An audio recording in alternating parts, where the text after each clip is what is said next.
Hello everyone, welcome back. Today we're back here with another educational video. And today we are doing it on cicadas.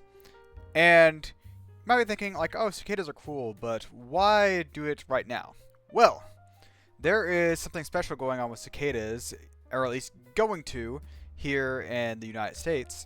There is going to be a dual brood emergence. So 2024, there's going to be two different broods of cicadas that are going to be coming out at the same time. And I will explain to you what that is after we go over some stuff. But we'll get to it. So first, what's the scientific classification of cicadas? So they are in the domain of Eukaryota. They are in the kingdom of Animalia. They are in the phylum Arthropoda, the class Insecta, and the order of Hemiptera. Let's go with that. The suborder, I'm not even going to try to say, but it's there. And then the family of Cicadas, basically. But yeah, that will kind of give you an idea of where they kind of end up on the tree of life and kind of stuff like that. Now, onto some, like, anatomy. So, the anatomy here of cicadas. They have three body parts. So if you look here at the top right over here, we have, I guess, a cicada nymph, I would consider it, or at least the kind of non-adult form of a cicada. Let's go with that. So they are in a head, thorax, and abdomen. That's are the three body parts. And the head, of course, is the head. The thorax is the body part of it, so like the middle section of it. The abdomen being the back half. They have two large compound eyes their whole lifespan. And then whenever they go to their adult form, they get two clear wings that they use to fly around. Then they also have 6 jointed legs. So they have, you can see on both the pictures here, they have their forelimbs, their mid limb, and then their hind limbs. And then they have also other things that are, I guess, referenced here and talked about. The main other things that we want to talk about are they have antennae, of course. They have veins in the wings, of course, like most things. Yeah. And then they have spiracles. So I don't think I've talked about spiracles at all in my other videos, so this might be new. But spiracles are basically the way that insects would breathe. So there are tiny holes inside the, I guess, the body of the insect, the exoskeleton. And that is how they get oxygen. Now there's 10 pairs of spiracles on a cicada. 2 are located on the thorax, so the middle part of the cicada. And then also the abdomen has the other 8 located on there. So most of them are on the back half of the cicada. And yeah, so we have the picture there of the cicada, like nymph or whatever, the baby cicada. And then we have the adult, fully formed cicada here that we all usually see. One of my nephews found a, I guess, a nymph cicada. And he was like, what is this? And I'm like, it's a cicada. And he was like, no, it's not. It doesn't have wings. It's like that. It doesn't look like it. And I'm like, it just hasn't grown yet. But yeah, it was really the first time I'd seen a nymph cicada in person. So, okay, let's move on. All right. So we have the life cycle of a cicada. So first, we'll start out the eggs. So the female can lay anything around 400 eggs around the trees, leaves, and branches of the tree. So we have a picture here of it laying it on the branches. Usually they'll lay them on like the smaller or newer branches because they have thinner skin on them. Because we'll go over the way that cicadas eat later, but they'll drink the tree sap from the tree. So they want to have the cicadas on something that is easy to dig into, I guess. Also, sometimes if there's multiple of them, they'll actually chew through the entire twig and then fall to the ground, where then they'll like dig into the ground. But anyways, they'll lay it on the branches and leaves of trees. Feeding. after about they basically look about the same the whole time. They just kind of get bigger, the nymphs do or whatever. But anyways, after 6 to 10 weeks, the cicada nymph emerges from their egg, and then they fall to the ground where they will bury to find tree roots and also like grass roots and stuff like that. Any type of root that they can actually eat on. I think the babies will usually eat on grass roots first until they get big enough where they can go into a tree root. But yeah, they'll burrow to a tree root and feed on the nutrients within, drinking the sap and stuff like that. And we can see it growing here on the life cycle chart. Then after it's different amount of years, sometimes 5 years, sometimes 13, sometimes it's 17, and then there's also different broods. So that cicada will go over about 17 years. This one we're looking at, these are the 17-year broods that we're looking at, and they'll take 17 years to finally be big enough. Then they'll dig to the surface, making like a little escape tunnel, I guess, and then they'll go on top of some sort of tree, or sometimes it's tires or bricks or something higher up, where they will start to shed or molt, and they will lose their outer exoskeleton, and then they'll metamorphose into a winged adult form. And then the adults typically spend their adult lives, which is very, very short, because they spend 17 years underground, and then they come up just for a few weeks, where they will go on branches, they'll make sounds, and they'll mate, and then the life cycle continues on from there, laying eggs and going underground and everything like that. Then we'll go. Here is to my right, or well, I guess my left. Anyways, over here we have a picture of them molting. So you can see here, they're all labeled from like 1, 2, 3, 4. So they go from up to down. So right at the top right hand corner, down, and then they go back up and down. But anyways, that shows them breaking out of their exoskeleton and drying out and getting their wings and everything like that. It's actually pretty cool to watch if you want to look up a video. I do not have one to show, but you might want to look up after this video. Okay, so now let's go over the 2 different types of cicadas that I think are the most important. I don't think there's any other really types. But there are the annual cicadas, which happen like every year. You'll see some type of them, which they can take anywhere around 2 to 5 years to kind of, I guess, grow. But anyways, there's different broods of them. So every year you'll see some cicadas. They'll usually be the green ones with the black patterns on them that we see the annual cicada on the right. And then we have the periodical cicadas, which emerge somewhere between 13 and 17 years. And they are black with red eyes, which I don't think I've seen a 17-year cicada. I don't think I've seen one. I've seen annual cicadas a lot, but I did not pay attention to 17-year cicadas, I don't think. But yeah, so they look definitely different. The annual ones do look a bit more wide in this picture at least, and then the 17 years being more leaner. I don't know if that's 100% what they usually look like, but the colors are there and the patterns.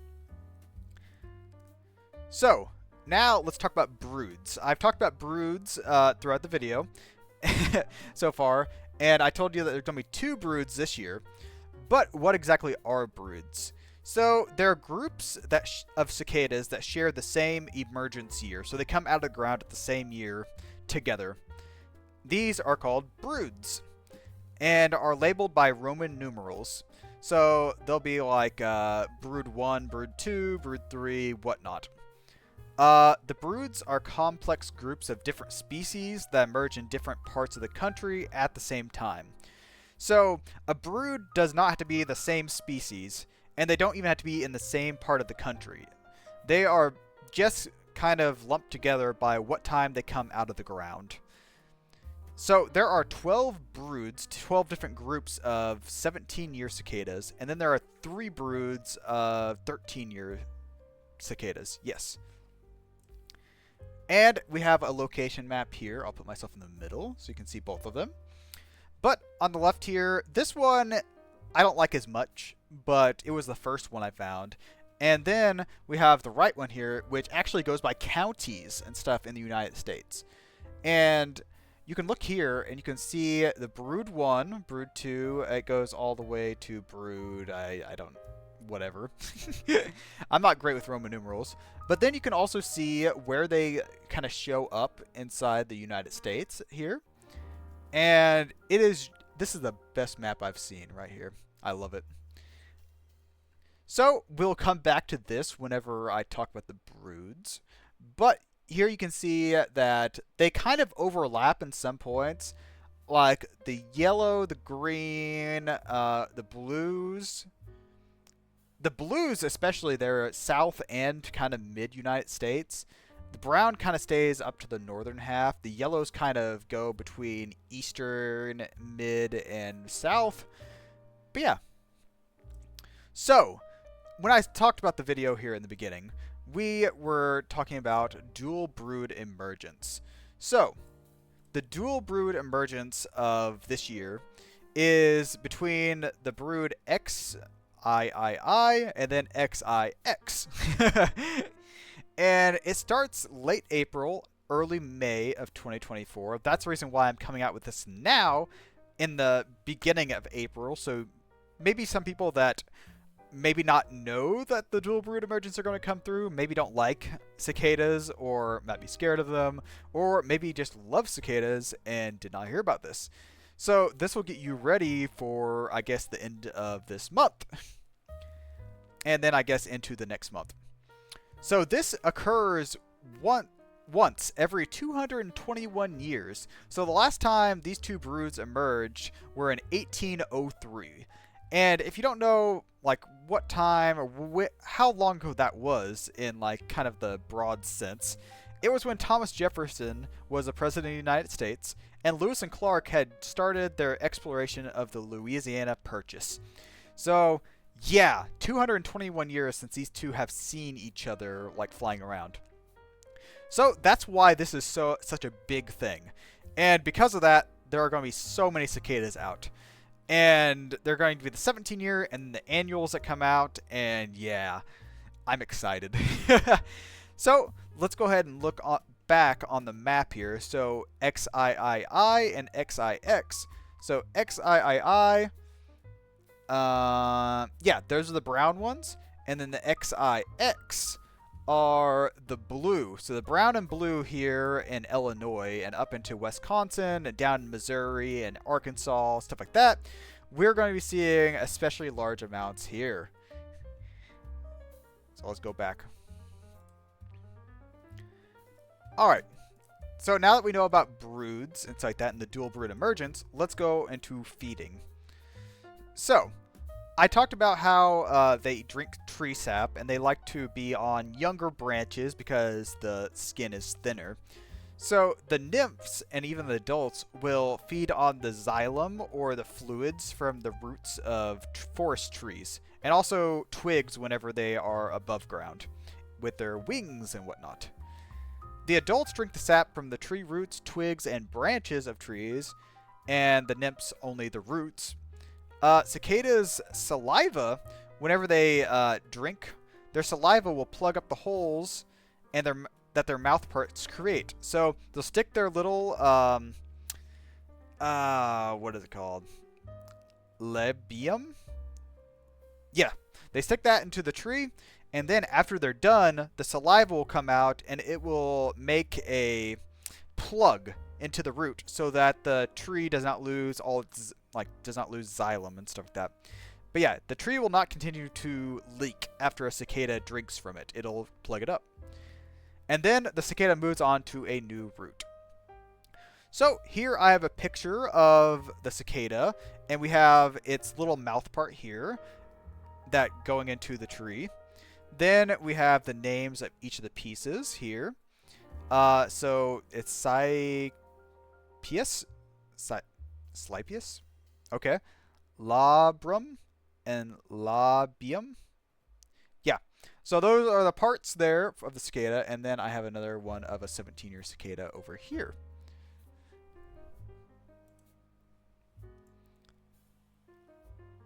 All right, so the emergence. I have never actually seen one coming out of the ground, which would be kind of interesting to see, actually. Watch a video.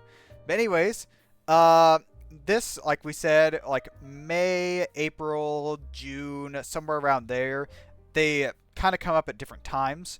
But usually May, like April, May, June, around there, that's whenever cicadas usually come out. The United States, this emergence cues translates to April to early May in the far south, and then late May to early June in the far north. So depending on how quick it warms up and stuff like that, the south will usually be a little bit earlier than the north.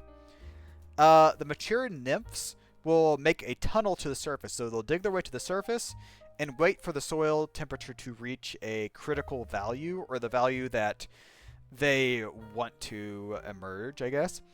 And then sometimes the nymphs will extend a mud turret up several inches from the soil. So I have some pictures there, which they look to be about an inch. Like as big, like the hole itself is not that big, but like the mound itself is about an inch. And when the soil temperature is around the critical value, 20 centimeters or 8 inches of depth, and it's above, that's like 17.9 degrees Celsius, 64 degrees Fahrenheit. Whenever it's that temperature within like 8 inches of soil, that's when they usually emerge. So if you start to tell that a temperature is like that, you can usually tell when an emergence is going to happen. And you can just look there and just see all the holes and stuff like that. They just look just like holes in the ground in the mud.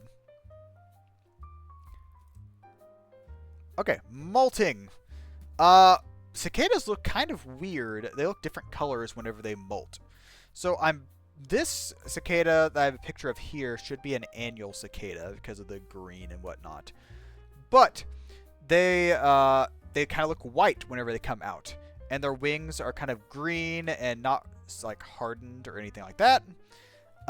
Anyways, the emerging nymph will molt in the grass or climb a suitable vertical surface to complete their transformation into adults. So usually on trees, I've seen it on tires of cars, brick walls, basically anything they can get attached to safely and securely. So like I said, tree trunks, walls of buildings, telephone poles, fencing, tires, stuff like that. And then they will undergo a final molt and then spend the next 6 days in the trees waiting to complete their hardening of their wings. So the molt, and then they'll stay in the trees until their wings harden and they can fly. Then after emerging from this final molt, they will be off-white but darken within an hour. So they'll turn into their regular like color shading after about an hour.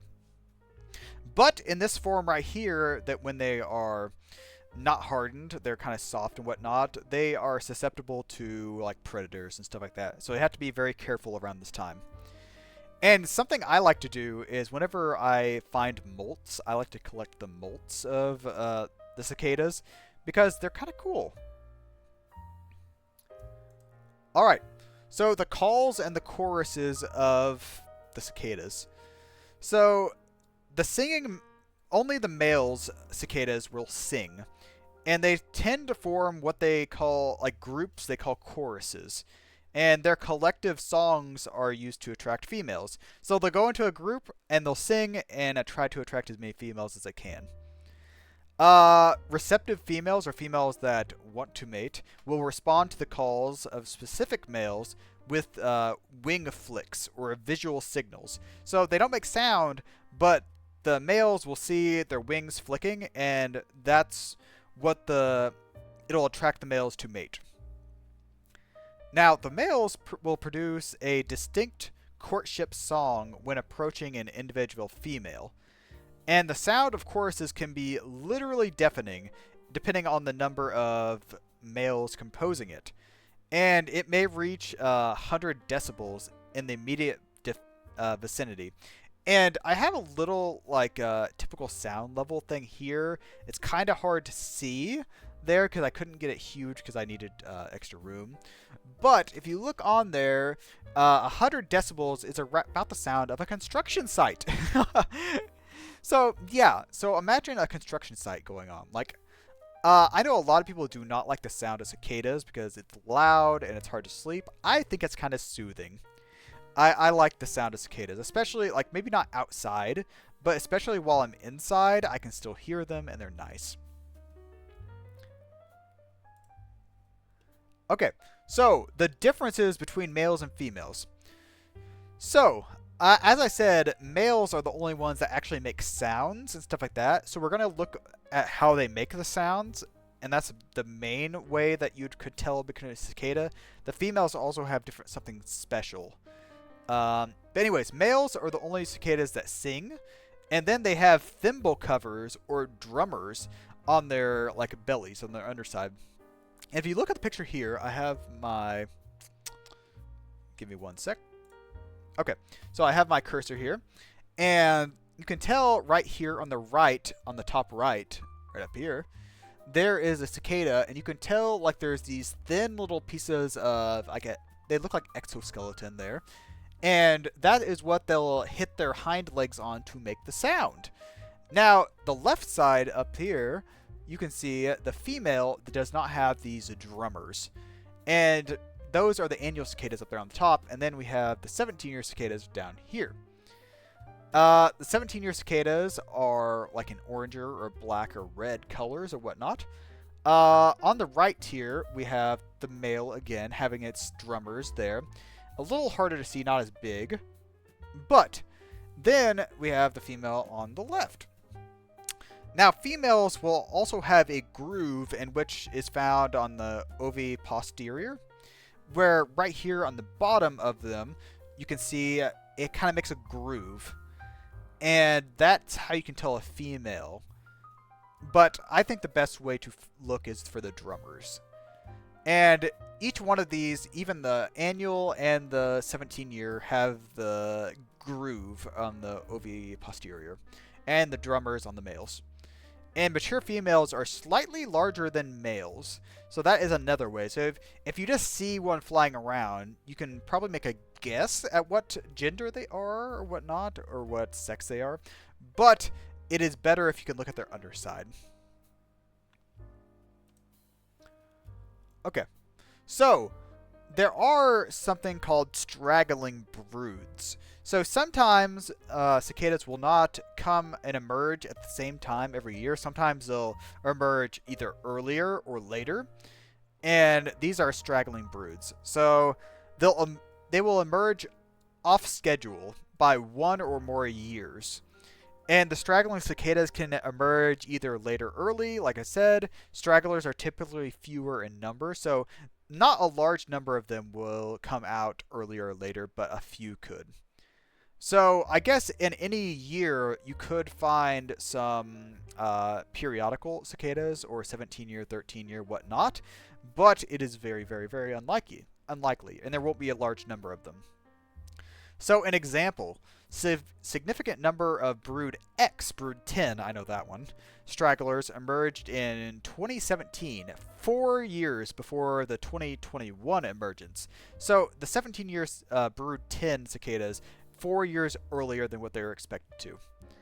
And then the periodical cicadas may be sensitive to any climate shocks that alter or disrupt the cues they normally use to synchronize their emergences. So because of climate change, the different temperatures, it'll be heating up earlier or cooling down earlier or whatnot. The temperature is kind of what tells them they need to emerge. And because climate is changing and whatnot, it will change. So we might see that more often in coming years. Stragglers and brood formation. So, broods give rise to other broods through the process of off-cycle emergences. So, new broods persist on a different schedule. So, one brood may gradually replace another over time, where successive waves of straggling and persistence of straggler populations. There's also shadow brooding, in which stragglers' populations are not enough to self-maintain, but they are continuously replenishing it by new stragglers. So we'll go over this a little bit more because that might be hard to understand. So new broods can always be made because stragglers will break off, and if they are successful in surviving, they will go underground and then they might come back up again 13 or 17 years later. So there can always be new broods made. These, I forgot how many broods there were, but they can always be more, or we can lose broods. Then one brood can replace another brood if stragglers persist, and then the straggler population starts to grow. They could kind of kill off or replace, like I said, the other broods. Then there's shadow brooding, where a straggler population might not be well adapted for that timing or whatever. They might not survive that well, but there are always more stragglers coming out. So even though they are not good, they will keep showing up. That's kind of the best way I can explain it. Okay. So there are some selective forces that affect cicadas. So cicadas will come for just a few weeks and then disappear so suddenly that predator population are unable to respond to their so numerous numbers. And then it takes so long for the cicadas to actually come out, like 17 years, 13 years, or like 4 or 5 years, that the population, like the predators, don't really know when the populations are going to come out. And then there are resource limitations that make it difficult or impossible for more than one brood to exist in any given area. That's why I was talking about some broods shadowing the others and can kind of destroy the other broods because there is only a limited number of resources. Then there's also predator satiation and predator avoidance. So the predator avoidance is them basically hiding underground and the predators don't really get to them. And the predator satiation is just that there's so many of them in an area at the same time that there is too many for the predators all to eat. And then I have a picture here of kind of what it will probably look like whenever the cicadas emerge. So basically, trees and walls, brick walls and stuff like that, covered in cicadas. And then they'll start actually, those have already molted. But yeah, those are probably the choruses of males, I'm guessing. Now, we will talk a little bit more about predator satiation. So, like I said, it is where basically they come out in so many different numbers, like sometimes millions of individuals, that the predators cannot eat them all. So it's an anti-predator adaptation. And like I said, the strategy is that there is too many of us in one area that the predators are not able to eat all of us. That's basically it. They can't eat all of us. That is the strategy. Now, sometimes there are more than 1.5 million individuals per an acre. That is an insane number because, like, where I live or whatever, I think we have like 10 acres or something like that. So that would be 1.5 times 10. I'm not good with my numbers on the top of my head. That's a lot of cicadas.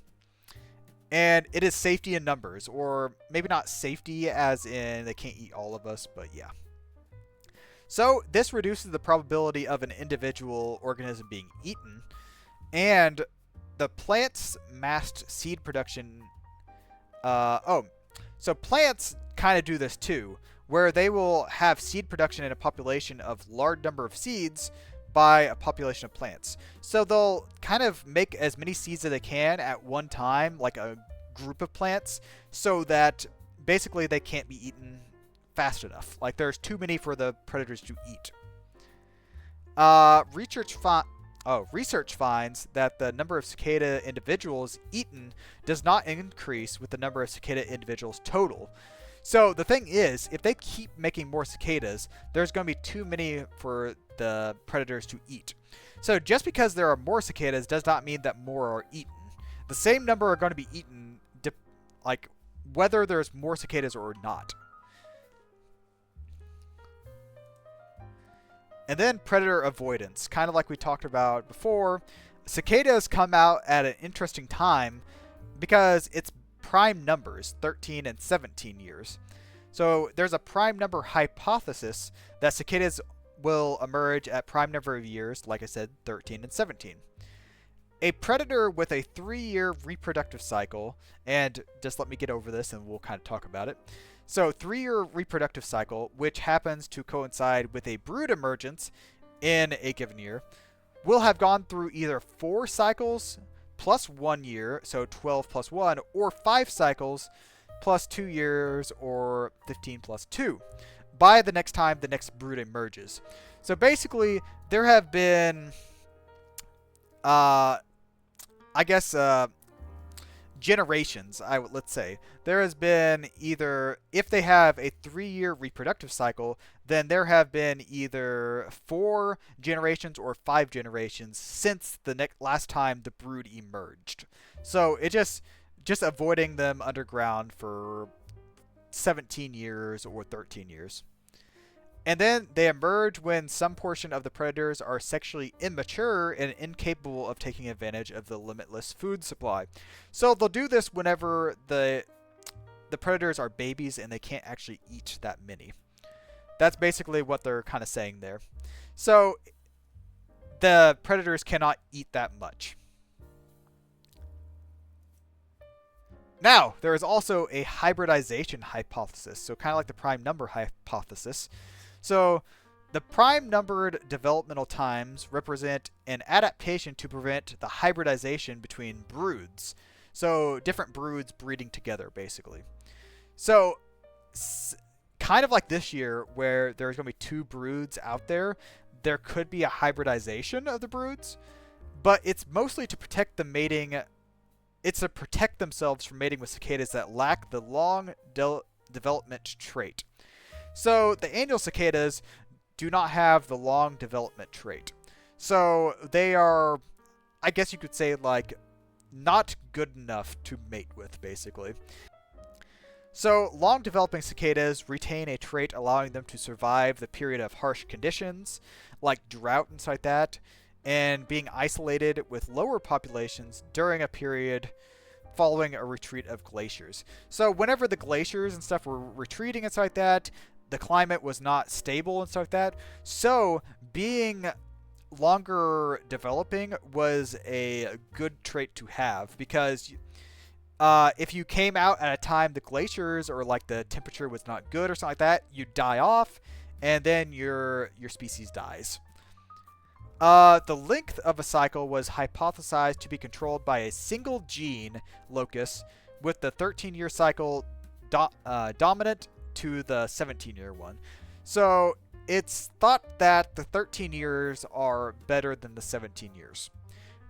But I mean, that's kind of a hypothesis. So now, the impact on populations. So tree growth has been observed to decline the year before the emergence of a brood because of the increased feeding on the roots.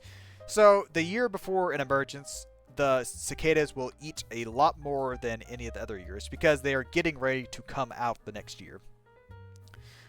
Moles have also been observed to do well during a year before an emergence, but then suffer the following year because of the reduced food source. So moles will do very well whenever there are a lot of cicadas in the ground that are bigger because they're eating a lot more.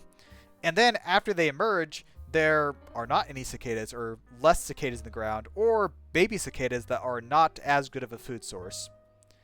Uneaten carcasses of periodical cicadas will decompose on the ground and provide a resource pulse to the forest community.